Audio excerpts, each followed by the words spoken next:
Buenos días, ¿estamos listos? Pues vamos a empezar. ¿Hay eco o están los dos?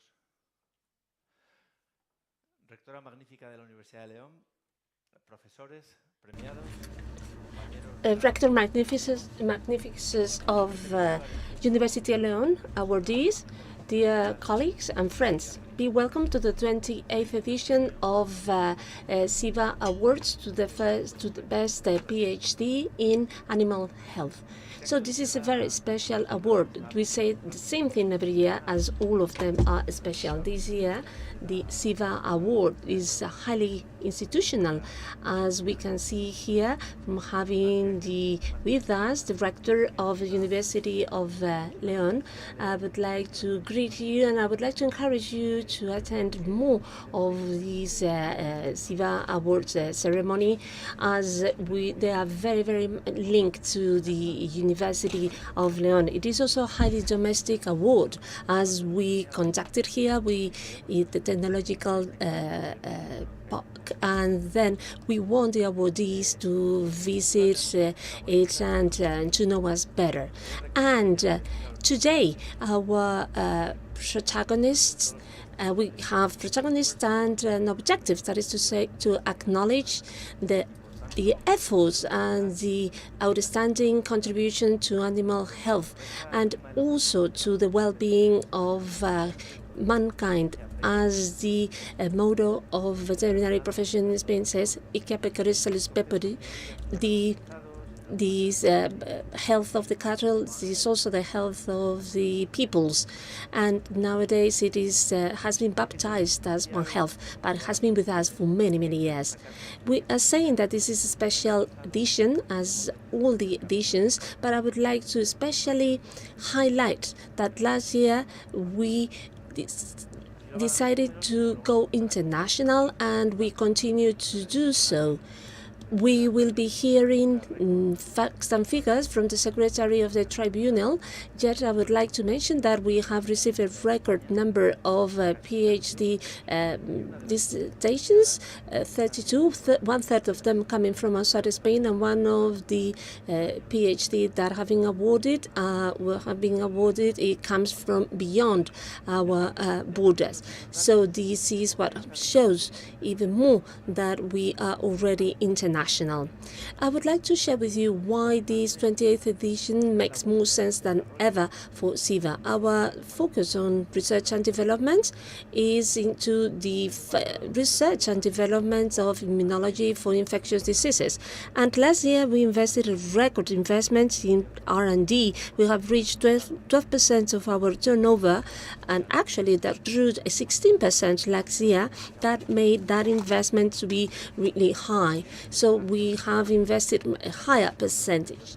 And our collaborations in R&D embrace institutions from several European countries, such as Belgium, the UK, the Netherlands, and of course Spain, and also way beyond our borders, such as Canada or New Zealand. We have we increased our collaboration in terms of the number of projects and financial collaboration with the University of León. This strengthens our commitment with the University of León and with the talent that we do have in León, which is a significant talent. All this is being translated into feasible results.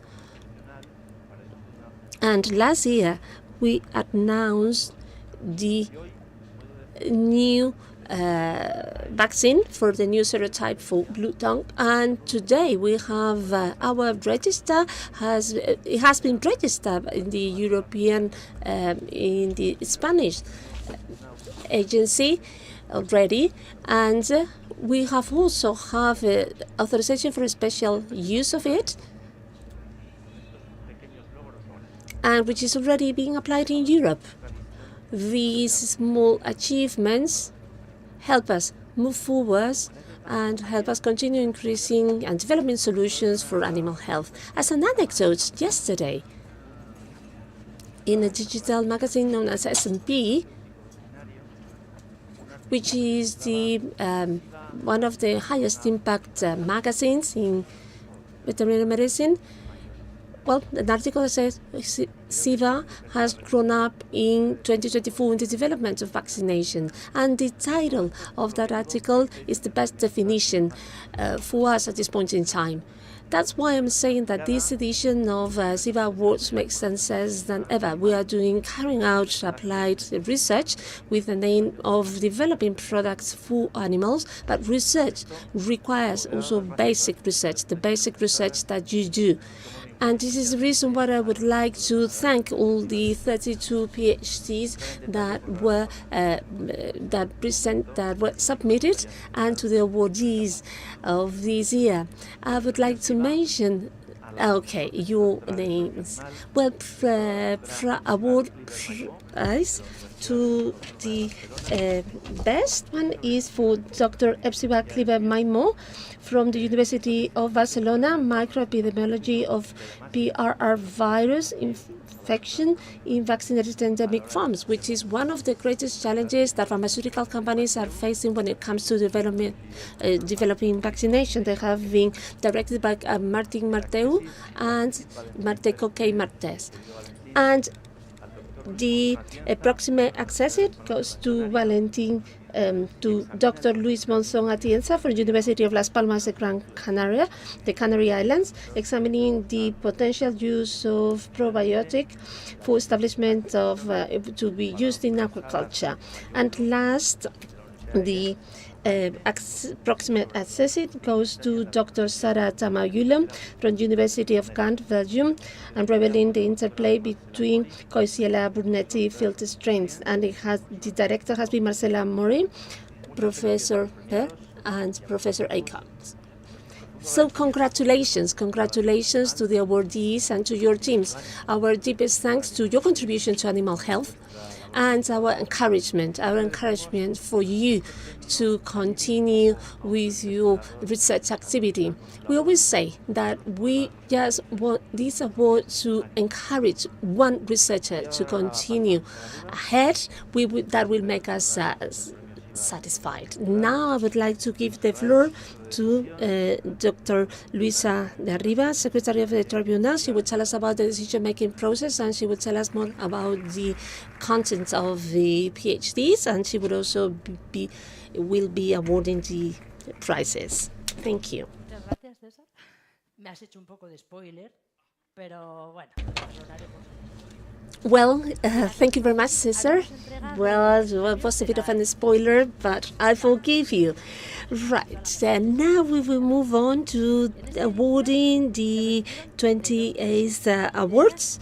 And in this edition, 32 PhDs were received, out of which 28 were processed. Well, the 4 ones that were not admitted in the first place was because they didn't meet the requirements. The PhDs were studied or assessed in 16 Spanish universities, and we got 1/3 of the thesis of PhDs from 6 European universities. The theme were also varied, although there was a predominance of PhDs in small and big ruminants, but we also received other PhDs regarding agriculture. And the judges of the tribunal were Juan Francisco García Marín from University of León. He was the president of the tribunal. Margarita Martín Castillo from Autonomous University in Barcelona. She was the first member. Xavier Noubel from the National School of Veterinary in Toulouse, France. He was the second member. And Javier Salguero from Health Security Agency from the UK, who was the third member. As well, the secretary of the tribunal was myself. And as every year, as every edition, the tribunal has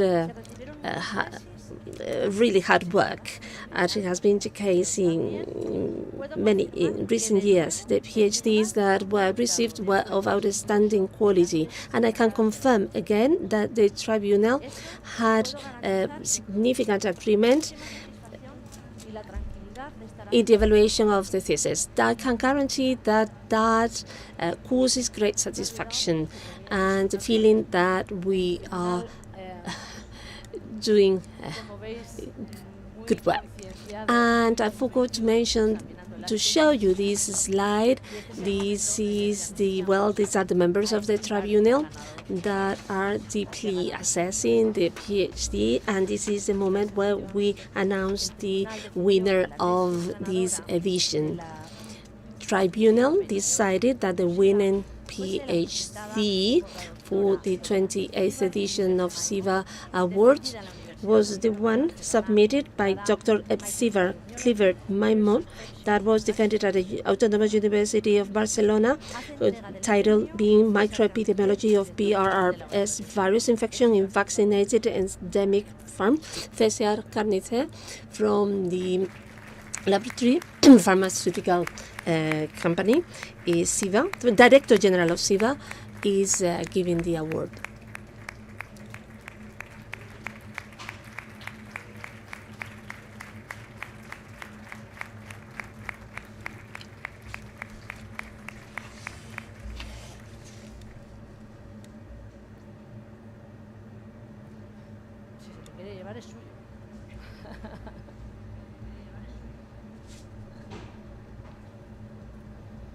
Asimismo, el tribunal decidió conceder dos accesos por orden alfabético de autor.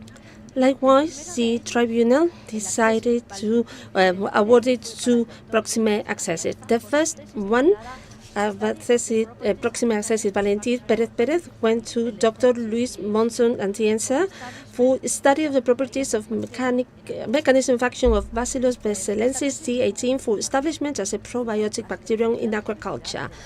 The PhD has been defended at the University of the Canary Islands. The Rector Magnificus of University of León, Ms. Nuria González Álvarez, is awarding the prize.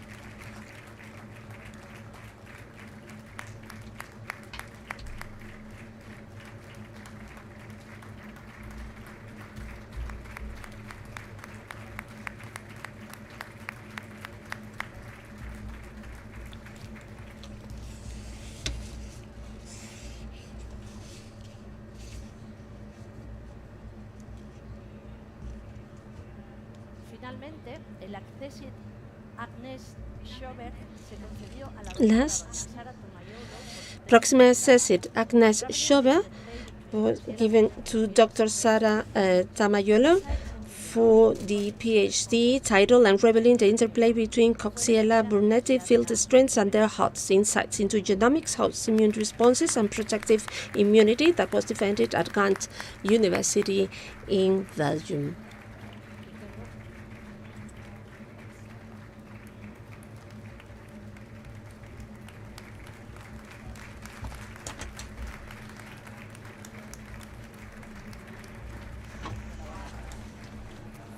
¿Preferís la vista con...?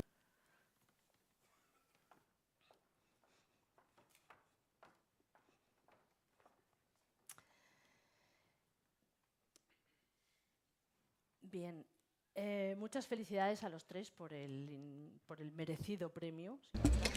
Congratulations. Congratulations for the three of you for the deserved prize. The three PhDs share a very rounded, well-structured structure, and they embrace it from basic research to application and application. In the three cases were about vaccination or direct application on animals, which is they are outstanding as they are really far-reaching. And the three awardees will share with us the studies. So the first speaker is Dr. Syva Maimon, Microepidemiology of BRR virus infection in vaccinated endemic farms. Bueno, buenos días a todos y todas. Primero, antes de empezar, me gustaría agradecer este premio al Laboratorio Syva. Este reconocimiento es un gran honor para mí. I would like to say thank you to Syva for this recognition. It's a great honor for me. Thank you very much. And now I'm going to explain this long story. I obviously didn't always want to look at pig viruses. First of all, when I was young, I was interested in nursing, and then I wanted to be a vet, and I wanted to work with dogs and cats, but somehow the animal health and animal medicine classes with Enrique really captivated me, and I became curious, and I also enjoyed a challenge. Yes, that's it. And, well, it was a long path of 5 years with the pandemic, with ups and downs, but in the end I wrote my thesis talking about microepidemiology of PRRS virus infection in vaccinated endemic farms. And this, well, a year ago, I defended my thesis on St. George's Day in Catalonia, and Ivan Diaz had won this prize in 2017. He was on the tribunal when I defended my thesis. Well, he talked to me and convinced me to present my thesis for this award. And I'm going to give a brief explanation of my thesis. I mean, it's a 5 years' work, so it's hard to explain in 10 minutes. But very quickly, we will see this virus, the PRRS virus, which is one of the most important ones in porcine production, and it's present almost in all countries. It's a problem in sows, and it causes reproductive problems and respiratory problems in piglets. So if we talk about a farm, when we have PRRS in a farm for the first time, it causes a reproductive outbreak, and most of the sows become infected. In this initial phase, there is a lot of vertical transmission from mothers to piglets, and there are many piglets that are born with the infection, and many of these, if they survive and if they reach transition stage, they then infect the fellow animals, the other piglets, and this has an impact in terms of mortality and disease. Once they are in the transition, well, this will constantly happen if we receive more piglets from the maternity units. If there is a low immunity in the herd, then the population is susceptible. More of the population is susceptible, is vulnerable, and this gives rise to a greater number of sows with the infection, and we have vertical transmission. And if biosecurity on the farm is not good enough, we may see the entry of new strains, and this may lead to more and new outbreaks. And this is how it's maintained on a farm. And we can see that if we talk about vertical transmission, this is key for the persistence of PRRS on the farm. Something fundamental with this virus is that it changes a lot. It has genetic diversity, which is very high. And even though a lot of study has been carried out, a great mystery is how this genetic diversity arises. How does this happen in each farm at each level of production? And this was behind the hypothesis. The diversity the idea was to think about whether it arose where there was greatest variety, greater movement. We talk about transition units and fattening units. And in the second hypothesis, if we talk about HIV or hepatitis C, we considered the possibility that this transmission, the vertical transmission, could have a fundamental role in defining the genetic diversity on the farm with a founding effect, and also that the immunity could carry out pressure on the virus and could favor the appearance of new variants. The main objective of my thesis was to study how this genetic diversity is generated, how the virus progresses and evolves in units of maternity and transition on farms that were infected and vaccinated. There were three main objectives. First of all, to look at the progress after a reproductive outbreak. Then to look at the situation in a farm where they've had the virus circulating for a long period of time. And thirdly, to also look at the progress of the virus, the evolution of a virus in a farm where the situation seemed to be under control. So we studied three different farms. And the first one tells us the story of an outbreak. We can observe the story right from the start and how the infection becomes established endemically. And we saw that just after the outbreak, there were many infections. After a certain amount of time in the second batch, or the second lot, the virus hardly moved at all, and in the third, it reappeared. When we look at the sequences, we can see that just after the outbreak, there was a high genetic diversity, and this diversity fell, and in the third lot, there was only one variant circulating. This means that a variant had been selected. So from this high level of diversity at the start, this was related with vertical transition or transmission. So vertical transmission did appear to have a fundamental role in defining this genetic diversity in the farm. There were other findings. Not all of the animals behaved in the same way. There were some animals that were super spreaders and infected many others, and there were others that, although they had been infected and they were infected for the whole time, they did not transmit the virus. And we also saw sows who had been vaccinated and revaccinated, but they did not develop good immunity, and they were still infecting their piglets. And this had an important role in the persistence of the virus on the farms. And the second study was a case which was more complicated. On this farm, they were carrying out control measures, but they were not managing to control the virus. And it had been present for some time.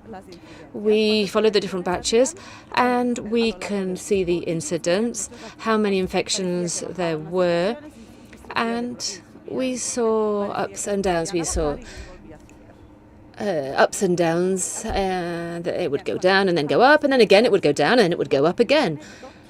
When we analyzed the sequences, this analyzes the sequences and their relationships. We saw that there were two strains circulating. We had strain 1 and strain 2. So strain 1 was in the groups, or the lots 1 to 5.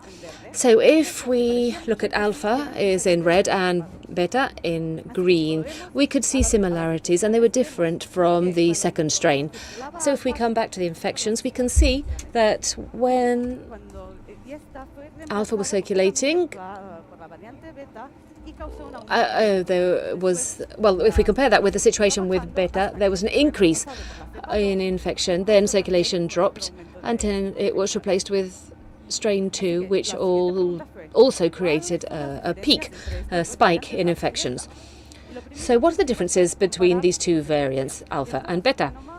First thing we did was to compare, and in the whole genome, we only saw 25 mutations. These mutations, well, it's a low number, but they were in key areas. They were in areas related with immunity and replication. So the next step was to look at the differences that existed between replication and immunity. We saw that beta was able to escape immunity better, and what's more, it replicated more in the target cells. And I don't know if you can see this, but it adhered to the macrophages as well. And we spent a lot of time looking at these photos. We can see that this variant, beta, with a few mutations and similar to the previous one, was able to replace the other one very quickly, and what's more, had a similar impact as a new strain would have had. The third study was of a farm that seemed to be controlling the situation and controlling the virus PRRS. The infections were falling until almost all of the animals became infected, and this was accompanied with an increase in mortality of 2 to 15%.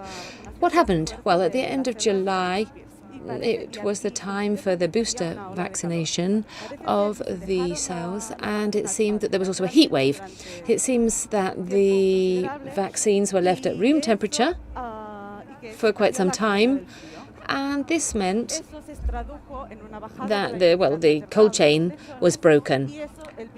This reduced the immunity, the maternal immunity of the piglets, and the virus made the most of that opportunity.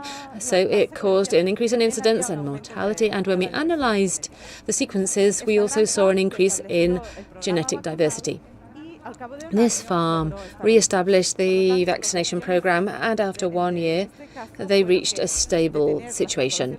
So in this case, we saw that we have to stop the circulation in order to control the virus, and we have to be very constant with our vaccination programs. These two things are key. And by way of summary, we will go back to look at the whole cycle to see what we've learned. In study 1, we saw that after the outbreak there was high vertical transmission with a founding effect and high genetic diversity.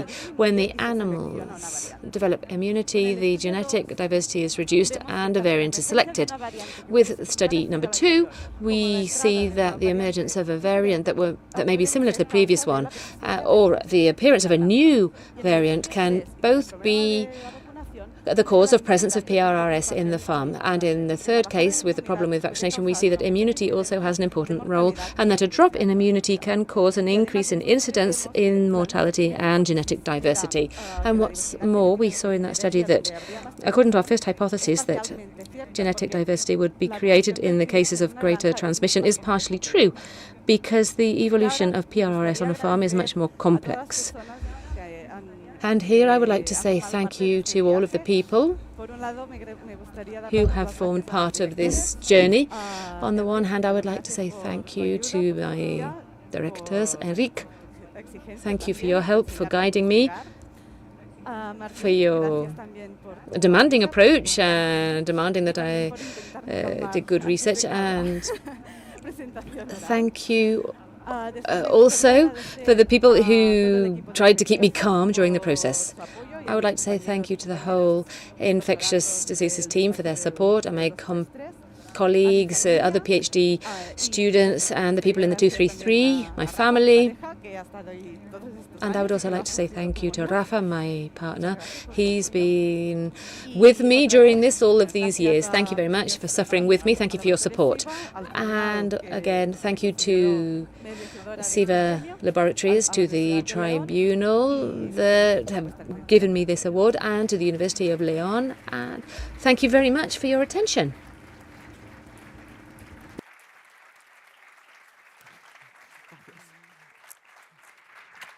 Muchas gracias a ti, Estibar. Me sigue gustando mucho tu trabajo. Thank you very much, Hepsibar. I have to say I still really love your work. So next, we will hear from Luis Monzon Atienza with his thesis on the study of the properties and mechanism of action of Bacillus valenciensis D18 for establishment as a probiotic bacterium in aquaculture. Luis, you have the floor. Buenas tardes. Como María Luisa presentó, mi trabajo se titula El estudio de las propiedades. Good afternoon. As it has been already mentioned, the title of my work is Study of the Properties and Mechanism of Action of Bacillus valenciensis D18 for establishment as a probiotic bacterium in aquaculture. This thesis starts from a global concern, which is to say that there is an intensive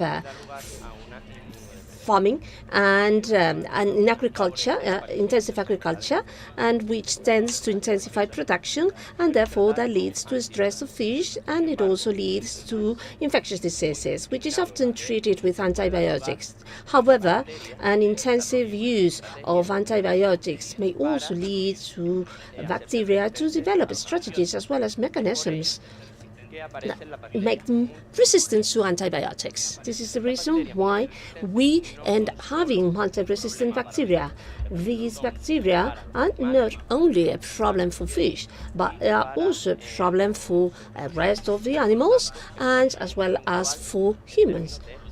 Therefore, it is a global concern when it comes to animal health. Due to these problems, science is looking for alternative solutions to the use of antibiotics, being probiotics. What are probiotics? Probiotics are live microorganisms that, when given in adequate doses, deliver benefits for the health of the hosts. Here we have microalgae, yeasts, and bacteria. Our research team has an agreement with other universities aimed at identifying new strains candidates to becoming probiotics.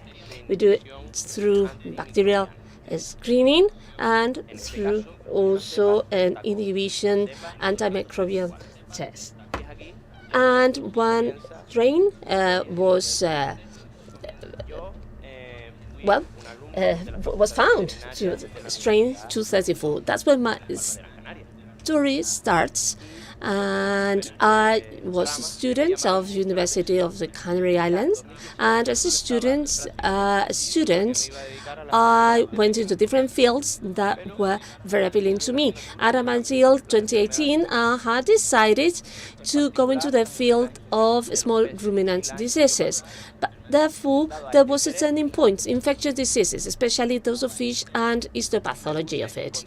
Due to that interest that I developed, I contacted Felix Acosta, my current director of my PhD. He invited me to Eco Aqua facilities so that I could learn and I could get training on the topic.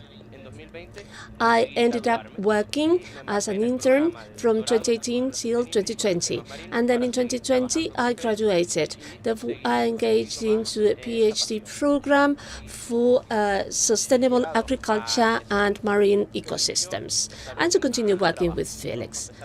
At that point, Felix and myself established a working plan.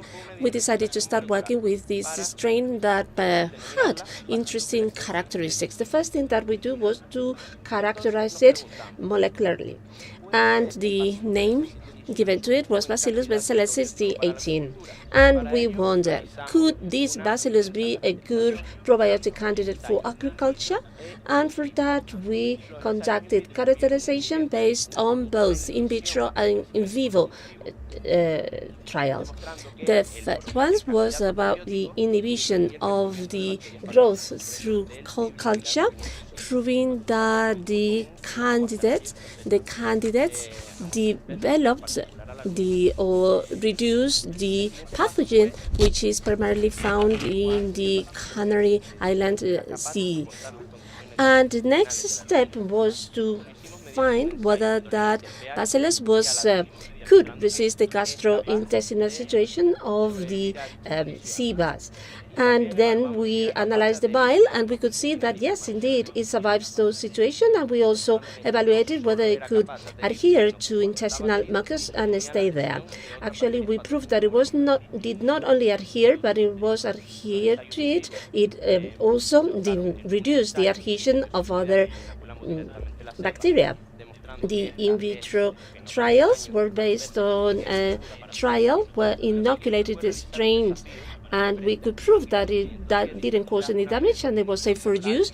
And the next one was carrying out a challenge against V. anguillarum 507. We did that through a bath, mimicking the situation in the natural environment. It was proven that the fish fed with Bacillus benzelensis D18 had greater survival than those that had received ordinary feeding. Reached this point, we Habemus probiotic, which is very timely now to say. But we didn't stop there. We wanted to moving on, and we wanted to find out which were the mechanism of actions behind it, so that Bacillus benzelensis delivered that benefit to Syva, taking advantage of the previous results regarding higher survival. We considered whether it could also modulate the immune system. And for that, we carried out the following experiment, which was about assessing the immune response, innate immune response, humoral and cellular, of European Syvas after having been fed for 30 days with the probiotics. And then we also carried out another challenge with V. anguillarum, and we did it through intraperitoneal injection. The humoral results, all the humoral results increased after exposure to Bacillus basilensis D18, as well as the cellular results. The results of the challenge proved that the fish that were fed with Bacillus basilensis had higher survival versus those that the control, proving that an increased immune system entails higher survival.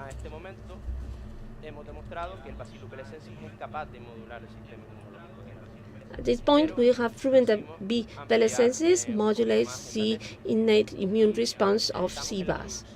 Yes, we did not stop there. We wanted to go beyond that, and we were interested in the production of inhibitory substances. Then we decided to read and read and read up until I found an outstanding term, which is quorum sensing. Quorum sensing is bacterial communication intra-species through the uptaking of signaling molecules. Well, the bacteria are deaf and blind, and they communicate with molecules. These gram-negative molecules, which are often the pathogen ones, are known as HSL. And when they uptake HSL, they lead to an internal result that express genes that are related to the production of biofilms or other viral elements. So if we inhibit quorum sensing, we inhibit that action from the pathogen. Well, the next question was whether B. basilensis was able to inhibit it. And therefore, we used the biomarker that causes purple pigment, and when detects inhibitors of quorum sensing, it stops producing it. Therefore, as we can see on the screen, B. basilensis inhibits quorum sensing. Yet, again, we decided to find out why. Does it do it through blocking receptors, inhibiting synthesis? And for that, we carried out this trial where we exposed the HL to B. basilensis, and the results of that degradation were also checked against other markers, proving that the HL is degraded through an enzyme known as lactonase. To check the results, we carried out PCR, seeing that there were lactonase-producing genes. And we wanted to take this into practice. Can B. basilensis control V. angularium with these characteristics? The first thing that we see is that Vibrio angularium produced acyl homoserine lactone, and yes, that was proven, actually long chain 1. And then that quorum sensing was given to Bacillus basilensis, and again we saw that inhibition. Therefore, we considered to assess whether B. basilensis could inhibit the formation of biofilms and the growth of the virus. The presence of B. basilensis D18 reduced both production of biofilms and the growth of the pathogen. Well, when the experiment was over, I went to the university in Norway as a pre-doctoral student. There, I learned different techniques that we are implementing nowadays in our lab, and we also had the opportunity to travel around the country and to fish cod. In Norway, I also had the opportunity to review the information that we had collected, to do bibliographic review about the current state of probiotics in agriculture. We described the sources of probiotics, the criteria of selection, the technological aspects, and how probiotics are administered, as well as specific mechanisms actions, more specifically of European sea bass, as well as the benefits delivered to that species. Last, con el fin de demostrar que carece de plantas. that was followed by genome sequencing to prove that it lacks plasmid for resistance to antibiotics, and the thesis is open to future research. Por facilitarme I would like to thank Coagua Institute en su centro. La verdad que es un sitio for maravilloso. helping me or enabling me to carry out my PhD thesis in the facilities. We are a big family. I'm very thankful to very many people, and unfortunately, I don't have the time to name them all. I also would like to thank No University for welcoming me. The university, I had a great time there, and of course, I would like to thank Syva for allowing me to come over here to Leon to disseminate the results of my PhD thesis and for giving me the award. And I also would like to thank my friends and relatives for the unconditional support all throughout this process. And last but not least, Felix, my master. Felix, you have taught me everything that I know. You did it with passion, dedication, devotion. It is fantastic to work with you. As a brief anecdote, as you said that I started. Well, I went to university first in Leon. I studied veterinary degree, and 1 decade later, I came back home to the place where I met so very many good friends, and I had the opportunity and the pleasure to meet Valentin Pepe, my teacher of and very dear to me, and this award carries his name. I think it is the most beautiful symbol for me to close that phase, and thank you very much to everyone. Muchas gracias.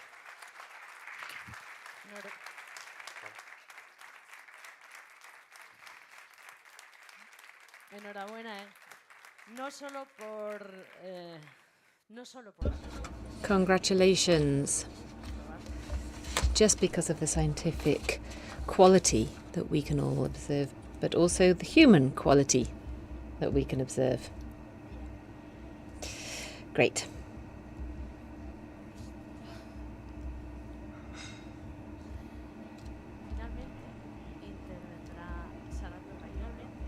Lastly, we will hear from Sara Tomayolo. She will talk to us about her thesis on Coxiella burnetii and Q fever, which is something very important and not only affects animals but also humans. She's going to talk about genomic research and the immune response and protection by means of vaccination.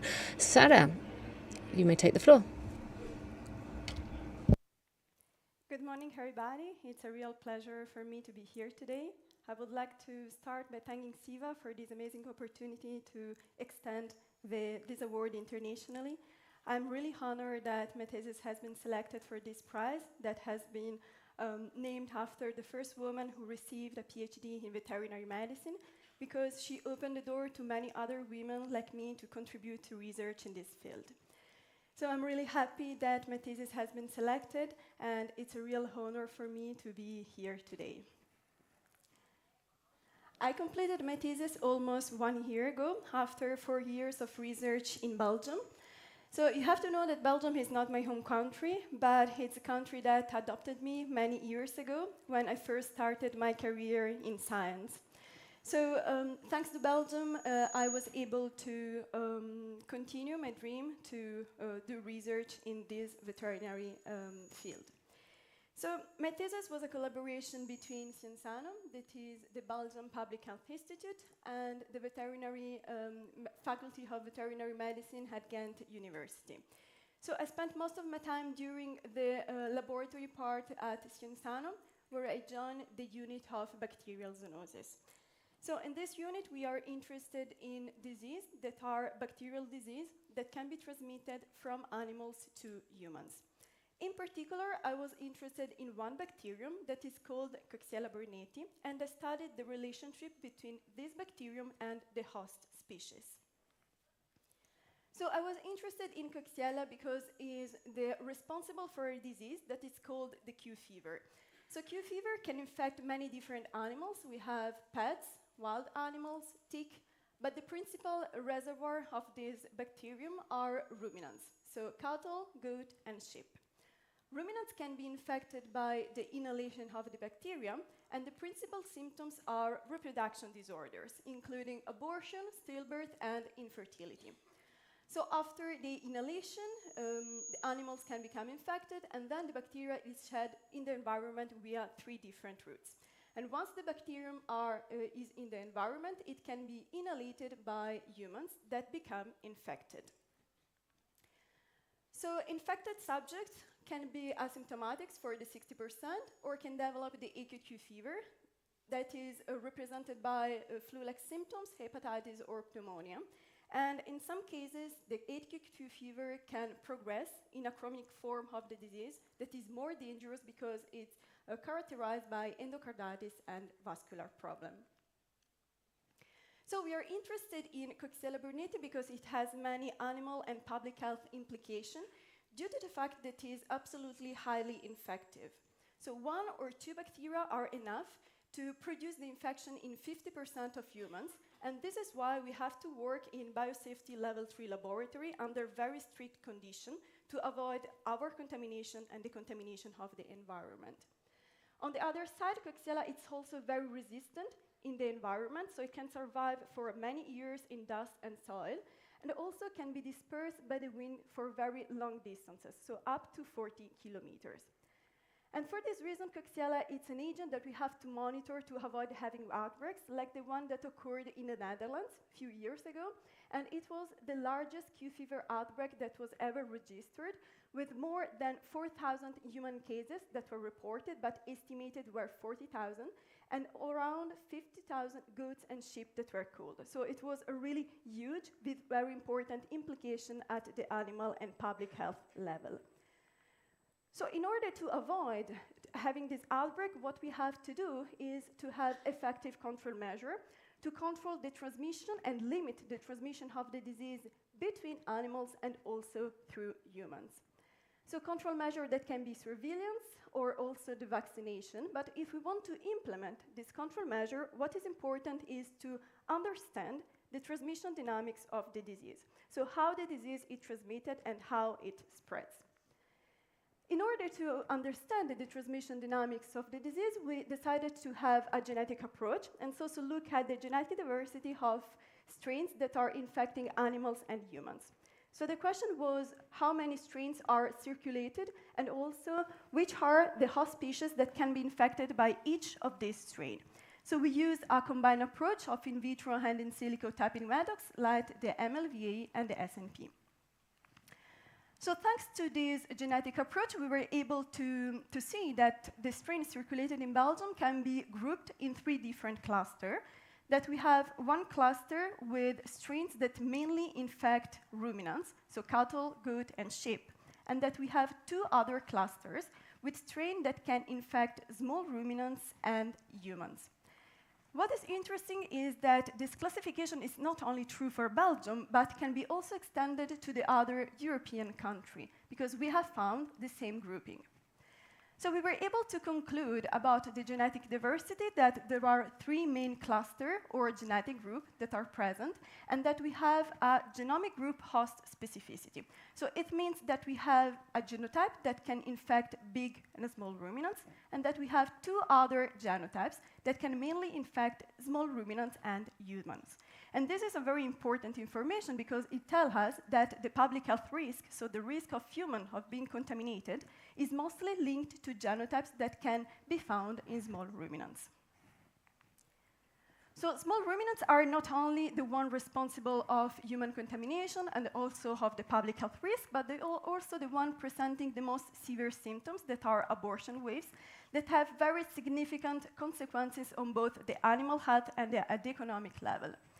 So this is why, if we want to start implementing control measure against the Q fever, we have to start looking at ruminants. And in particular, we decided to look at the vaccination of small ruminants.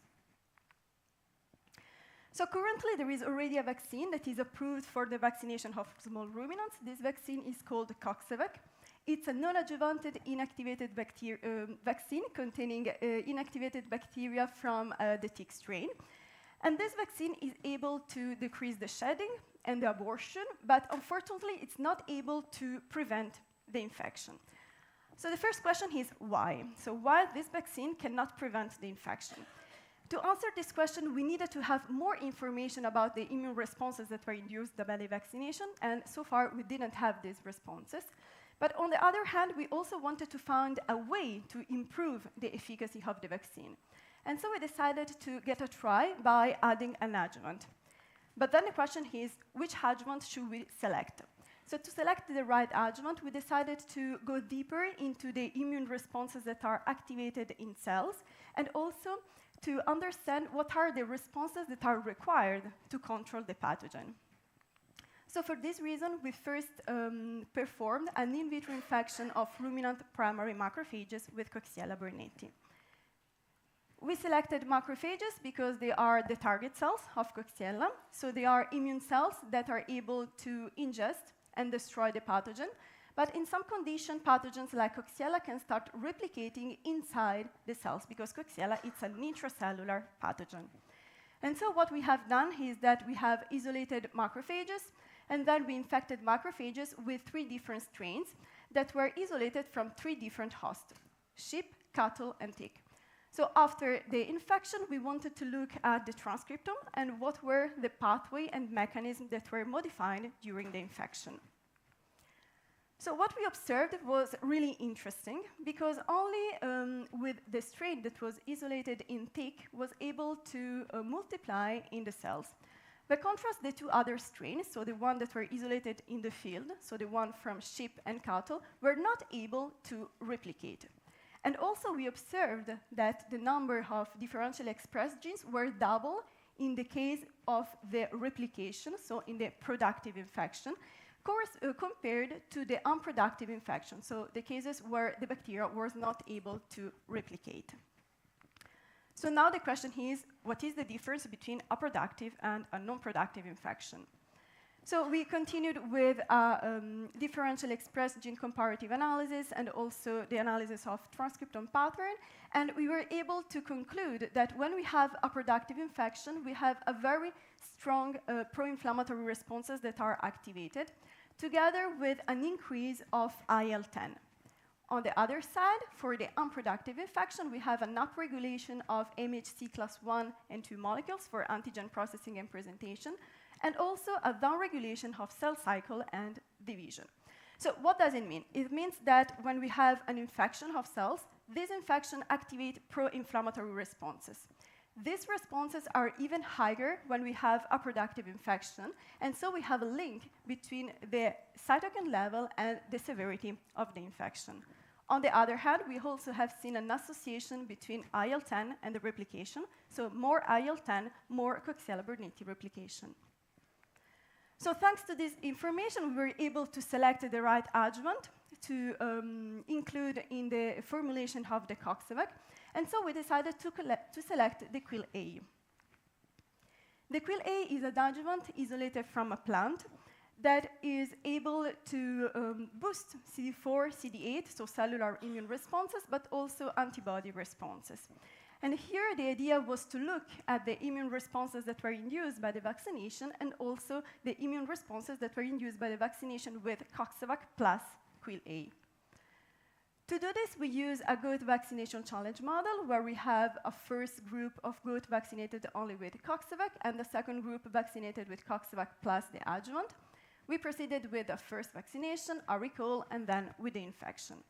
So during all the time of the experiment, we have monitored several parameters, and what we concluded is that only the group vaccinated with QuIL-A Coxsavac was able to increase the production of IgG after challenge, together with an increase of CD8 and interferon gamma. On the other side, goats that were vaccinated only with Coxsavac didn't represent very big changes compared to the control group. And also, they presented a very limited interferon gamma secretion after challenge. So at the end, we look at the bacterial load, and we concluded that only the vaccination with QuIL-A plus Coxsavac was able to increase the clearance of the bacteria of 33%, while for Coxsavac we have 100% of goats that still have been infected. So thanks to this study, we were able to conclude that Coxsavac alone is not able to produce cellular or humoral responses that are necessary for the clearance of the bacterium. But then when we add the QuIL-A to this formulation, we have the activation of some immune responses, like IgG, CD8, and interferon gamma, that lead to a moderate increase of the protection efficacy. And so we concluded that the QuIL-A can be a good solution to improve the efficacy of this vaccine, and we're given a practice solution to improve the use of Coxsavac. So I tried to summarize during this presentation all the work that I've done during the past 4 years. It seems that everything went very well, smoothly and easily, but it was not the case. As all PhD, I had a lot of ups and downs, a lot of failure, some success. But I have to say that I couldn't have completed this project without the support of my promoters. So Dr. Mori from Cinsano, she is the one who brought this project to life, and that helped me day by day, constantly, to arrive also at the end of this project by answering all my questions and really supporting me constantly. From the university, I had 2 brilliant promoters, Professor Cox and Professor De Vriend. So thank you very much for accepting being my promoters. They really give me the advices and suggestions that were needed to increase the quality of my research and of my work. When you do a PhD, I think that 2 things are really important. On one side, your promoters, but on the other side, also the lab environment. So I had the chance to have really amazing colleagues and lab members. So this is why I want to acknowledge and to thank some colleagues that participated to the project, in particular Susanna, Tiziano, Patrick, and Philippe, and also Marcella, because they shared with me all their knowledge, their experience, and also, of course, their time. So we spent a lot of time in the lab during the experiment, and we really work like a team. And I think that when you're doing big experiment, and especially when you're working in biosafety level 3 laboratories, it's really important that you work with colleagues that you trust, because in those conditions where you really have to control each movement that you do, because otherwise you can contaminate yourself, you can contaminate your working space, but also you can contaminate your colleagues. It's extremely important that you trust people that you're working with. I also want to thank the other lab members, because, especially the girls, because they created a very supportive and positive environment, and we shared during all these years all our ideas and also troubles. I cannot conclude without thanking also my family and my partners, so thank you very much for all the support all over these years. And I would like to conclude by thanking Syva for this amazing opportunity. It was a real honor for me to be selected for this prize and having this recognition. And in research and in science in general, we have a lot of hard work, but we have sometimes few recognition. So it's very important to having prizes like this that acknowledge the work of PhD students that have done during long years. So thank you very much, and thank you all for your attention.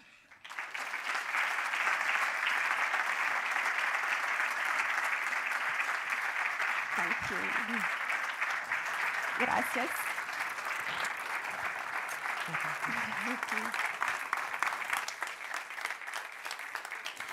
Very well deserved, Sara. Thank you. Bien, ya para terminar, intervendrá para cerrar el acto doña Gloria González. To finish, we will hear from Gloria González Álvarez, the rector of Lyon University. Before giving her the floor, I would just remind you that when we finish, we have a drinks reception when we'll be able to talk to everybody, all of the award winners and the people who have been involved in helping them, and we look forward to that.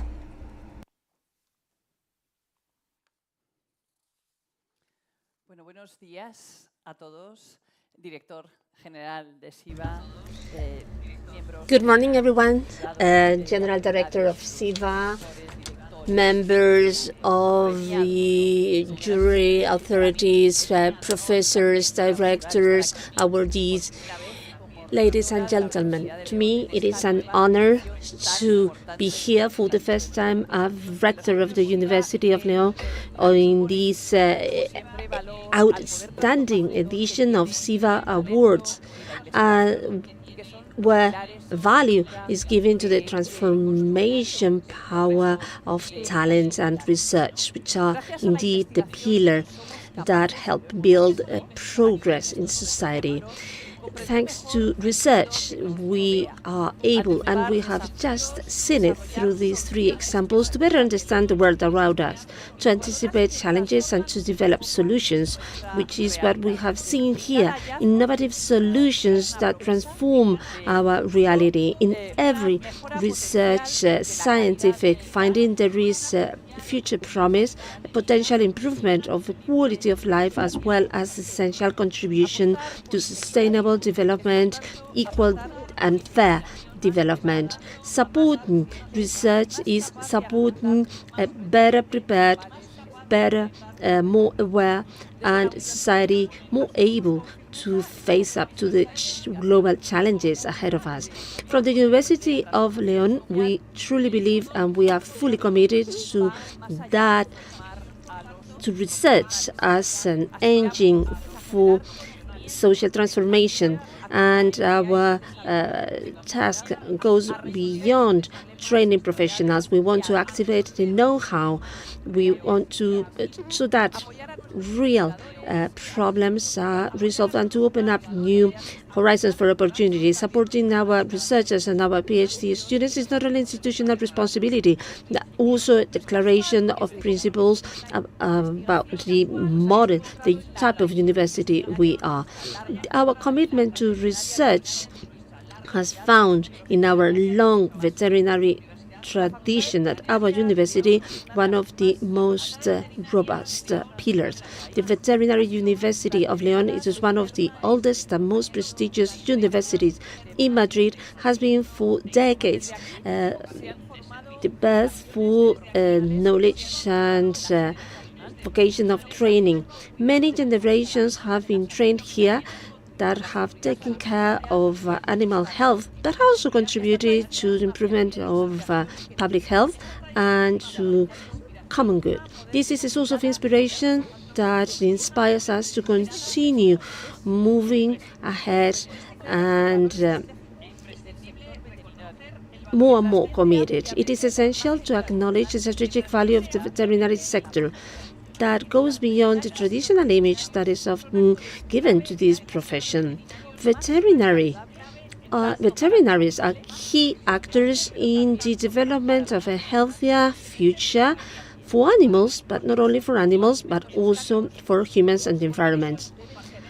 As we are not talking about isolated elements, the links between them should help us establish new methods for surveillance and control of diseases. Researching in animal health is researching in global health. In a world where 60% of infectious diseases, human infectious diseases, have an animal origin, as we have seen today, controlling those infectious diseases is therefore an essential task. An example of the need for this approach was clearly seen with the COVID-19 pandemic. We have seen that what actually impacts animals ultimately also impacts people. Veterinary profession goes well beyond clinical care. It embraces control and prevention of transmissible diseases, medical research, environment health, and global health. Nowadays, One Health approach reminds us that protecting animal health is also protecting the health of people and the health of the planet. So therefore, it is essential to acknowledge those that carry out that vision from science and research in the day-to-day. I would like to take this opportunity to congratulate the new generations of researchers as well as the awardees, those that have been called to lead the change through the work, dedication, devotion, and of huge, significant passion for science. We know that the pathway of research is not an easy one, but your perseverance is the best example that the effort is worthwhile. I encourage you to continue with the same ambition and with the same dedication. Every step that you will take will have an impact beyond labs. It will contribute to animal health, to the health of people, and to the progress of society. Therefore, to those of you that have received this prize today, congratulations. You are an example of the talent and the commitment that we need to approach the scientific challenges of the future. I hope that this award encourages you to continue researching, to continue innovating, and to continue building animal and human well-being. Starting scientific career is not easy. It requires time, effort, and trust. Therefore, initiatives such as Syva Awards are so valuable. They do not only acknowledge the excellence of the thesis conducted, but they also deliver the financial support. Sometimes it's essential to continue moving ahead.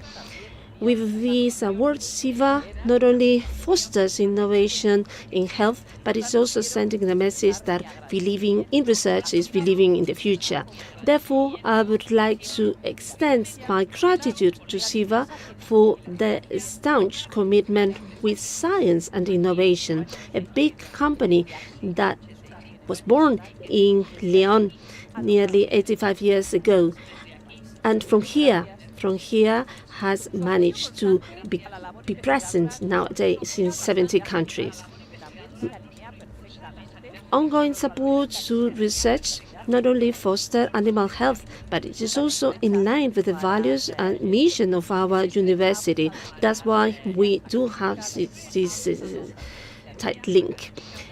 We have always supported transfer know-how and excellence and quality. I would like to finish with a quote by Albert Einstein that summarizes the essence of this prize. The mind that opens up to new idea never goes back to its original size. This is the challenge put ahead of us by research, opening up our minds to new possibilities, the way you do it, moving forward with no fear, and supporting talent as Syva does, that clearly will lead us to a better future. Thank you, everyone.